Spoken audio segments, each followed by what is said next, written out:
So some of the members of the most popular TikTok house ever have been sued for essentially leaving their $6 million rental in absolute ruins. Are we surprised a bunch of teenagers with the egos the size of a blimp didn't take care of their $1 million rental? No, not really. But how bad could it have really been? Burn down the hype house! Right. Quick and being careful because on our lease it says specifically we are not allowed to light fireworks. You need to move.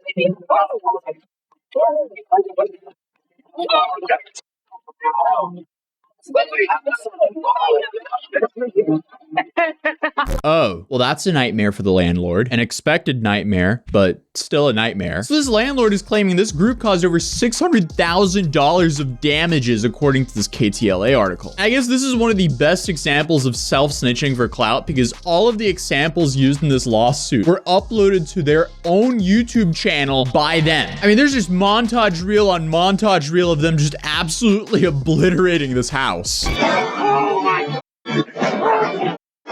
What are you doing? It's probably not a good idea in the house. I think it's going to be a hard ask to rent a home for TikTok house right now. And if you don't know who the Hype House is, you're probably over the age of 22 and or don't cover internet stupidity for a living, but essentially they were one of the largest TikTok collectives at the time. They had the Lil Hoodies, they had the D'Amelios, they had the Daisy Keaches of the world, and they had a whole lot of lawsuits because they just couldn't get along for whatever reason, or well, it seems like the whole business was built on, oh, you have TikTok followers? Cool, me too. Let's all move into this house and create a business together because that'll probably go over well. So the house was already falling apart after a couple of months. Maybe not, well, maybe it was physically because we do have evidence of that here as well. But especially the group was falling apart. The house, maybe because of them as well. And that kind of explains why they allegedly didn't pay all the rent because they ended up moving out early. And I still just can't get over the self-snitching here because it is next level. He's like, Bruh. I can only imagine how painful it is to watch those clips as the landlord of that house, but he does go into further detail here. The most disturbing thing of all, after I saw these videos of them riding skateboards in the house, this is they broke all my tiles. All the tiles were perfect. I mean, see, they watched that Mac Miller show back in the day. Here, broken tile here. You just keep on going. Over there, more broken tiles. Broken tile here. Broken right here.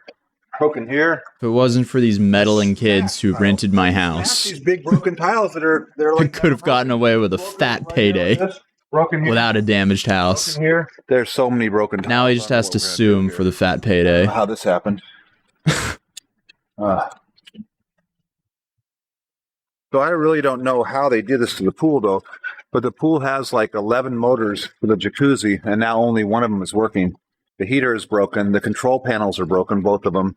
There's some videos of them jumping off the roof here. What in the house didn't they break at this point? The dude rented his house to a bunch of kids role-playing Project X. On a hot day, you can't walk on this roof because it's a tar roof, and then you ruin all the roofing. So the roofing's messed up on the roof now, too. Then all the furniture... I mean, hey, at least they had a good time. The patio was brand new, and all the furniture looks old and worn out now. And a lot of the cushions are broken. So that's our first glance right now. They would have trash cans right here with trash overflowing, and the trash would get stuck on this return, cause the machine to freeze, and it would burn up the motor. So we would have to replace the motor. You come in here, you're gonna see all the water damage and mold once again. This is water damage. There's mold, black mold. And this is the unit that I pulled chunks of ice out of because it would freeze at night. They would have it set at 65. The room would say 68. It will never hit 65 and it would cause water damage. There's water damage up here on the grill you can see right here. It would run nonstop. It would drip water down on the ground, causing water damage on the floor. Bruh. That's such a young adult thing to just not take out the trash, let the trash overflow. I'm gonna be real, I did that in the start after I moved out because I mean like, you're grown up, you don't wanna do chores. Also in my case, I worked as a janitor, taking out the trash sucks, but I mean, you have to do it. I can definitely relate to the part of letting my trash pile up way too much. Not to the point where it blocked an important vent which ruined the AC and caused a bunch of black mold though. That's a lot of collateral damage for forgetting to take out the trash. I mean, it was. On the ottoman. It's a very wealthy frat house. That's essentially what it looks like. This is probably like all the headaches Pain is not. the people who rent out to frat houses have to deal with on a regular basis. Wait, how did that happen? Whoa, did someone come through the ceiling? Hold up, enhance. That's wild, yo. They got the whole ceiling falling through. That's like some serious carnage. At first he was showing like the smashed tile and stuff, which, I mean, that's expensive to replace. But having the entire ceiling like that, how does that happen? I'm like impressed with their ability to totally obliterate a house and film themselves doing it without thinking they would get repercussions for it. But a KTLA article says his former tenants agreed to pay him $10,000 a month over 40 months for the damages and for moving out of the house 5 months early. However, since they left in January 2021, Fitzgerald says the group has only paid him $2,500 a month. They're young. They think, oh, they don't have to pay and they can make up their own rules. But they have to understand what they signed. They signed a court document and you have to live up to it. The group's former landlord says that despite the lawsuit, he still likes social media influencers. They're nice people. We just want Thomas to pay the bill. Thomas is the boss, you know, and he has the money. Or if you get the other people to pay it, that'll be great too. Believe it or not, the experience with the Hype House has not stopped Fitzgerald from renting again to social media starlets. Apparently he's renting out the house to a new group by the name of Selfie Pop. Never heard of them before, but the more you know. But he goes on to say that's the problem because they have all the money, man. Yeah, so I guess he kind of is in a little bit of a pickle there because the people that can afford that much rent a month normally would just be buying their own house. So I feel like you would kind of need to either rely on people who are in town temporarily or young people that haven't built up their credit enough to buy a home like that. But apparently Selfie Pop, they're doing a good job. So good for them. So let's see, if we search up this dude Thomas, he posts a whole lot of content bragging about how much money he has. Better ingredients, better pizza, better money, my clothes better, my shoes better. I work harder.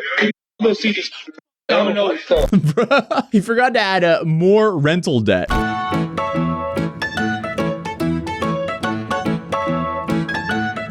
Flexing like this while being 6 figures behind on rent just, it seems a little weird. Definitely an influencer moment. I mean, influencers are notoriously terrible at deploying capital. Not a lot of influencers mess up this hard. Like, is not paying really worth going to court for to get a court order to pay? At that point, sell a car or two and then you don't have to worry about it ever again. That seems like the logical move here if you're not liquid enough to pay it right away. Just the thought of this court case is entertaining because the landlord is gonna be like, they ruined the house. And then the judge is gonna be like, all right, where's the proof of that? And then the landlord's gonna be like, they filmed it all themselves. Here's a 20-minute reel of them absolutely obliterating the house. Yeah, case closed. All right, so since I recorded the last segment, I did actually get in contact with the landlord and he sent me the lawsuit for us to take a quick look at. Factual background, the defendants are members of the famous TikTok group called the Hype House. Well, they were. I think a lot of them have left since then. Defendants ultimately breached the lease agreement by vacating the plaintiff's home 5 months early and causing more than $300,000 in property damage. I'm assuming the $600,000 damage in total is probably the unpaid rent plus the damages that we saw here. They agreed to pay the plaintiff in total sum of $400,000 over 40 months in consecutive payments of $10,000 per month, but in January of 2022, the defendants stopped doing that by only paying $2,500 a month. As a direct and proximate result of the defendants' breaches of settlement agreement, plaintiff has sustained damages in excess of $200,000. Defendants are jointly and severally liable for the performance of all obligations under the settlement agreement, including payments of the entire settlement amount. The settlement amount provides that if a party is required to bring a suit to enforce the terms of agreement, including the obligation to pay money, the prevailing party shall recover his attorney's fees and costs. So, it looks like the Hype House members have done a massive financial oopsie. Either way, this is going to be very expensive for them. Today we learned if you are a